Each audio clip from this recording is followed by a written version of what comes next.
Hello అండి. Welcome to Telugu software hub. ఈరోజు మనం జావా స్క్రిప్ట్ కోడింగ్ క్వెషన్ ఏంటంటే ah, how can you achieve string capitalization using prototypes in JavaScript? వాళ్ళు స్పెసిఫిక్‌గా prototype అని mention చేశారండి. ఈ క్వెషన్ ఒక 3 ఇయర్స్ ఎక్స్‌పీరియన్స్ పర్సన్‌ని అడిగారు. అది కాగ్నిజెంట్ కంపెనీలో. ఓకే. సో, వాళ్ళ ఎక్స్‌పెక్టేషన్ ప్రోటోటైప్స్ అని ఎందుకన్నారంటే జనరల్‌గా మీరు స్ట్రింగ్ క్యాపిటలైజేషన్ అనేది ఒక నార్మల్ జావా స్క్రిప్ట్ ఫంక్షన్ రాసుకొని మీరు అచీవ్ చేయొచ్చు.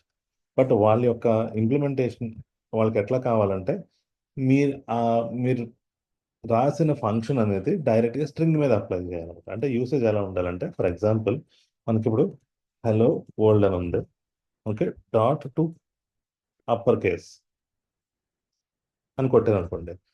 అంటే డైరెక్ట్‌గా మీరేం చేస్తున్నారు, ఈ స్ట్రింగ్ మీదే మీరు అప్పర్ కేస్ అనే మెథడ్ వాడుతున్నారన్నమాట.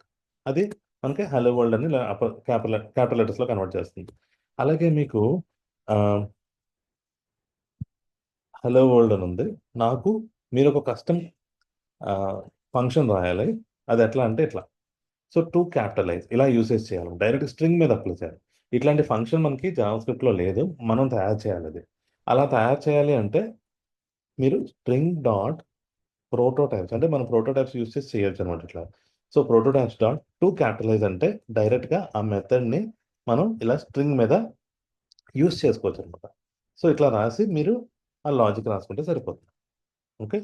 సో, ఫైనల్‌గా మీరు యూసేజ్ ఎట్లా వస్తుందంటే నేను కోడ్ జస్ట్ కాపీ పేస్ట్ చేస్తానండి. మీరు వీడియో జస్ట్ పాజ్ చేసేసి చూసుకోండి. నేను ఇదేం చేస్తానంటే ఇక్కడ చూడండి తెలుగు సాఫ్ట్‌వేర్ హబ్ అని ఉంది కదా! దాని మీద నేను 2 క్యాపిటలైజ్ అని వాడాను. దీన్ని క్విక్‌గా తీసుకొని ఆహ్, సో, ఇక్కడ నేను తెలుగు సాఫ్ట్‌వేర్ హబ్ అని పెట్టాను కదా! ఎంటర్ కొట్టాను. చూసారా? టీ క్యాపిటల్ లెటర్ అయిపోయింది. ఎస్ క్యాపిటల్ లెటర్ అయింది. హెచ్ క్యాపిటల్ లెటర్ అయింది. ఓకే.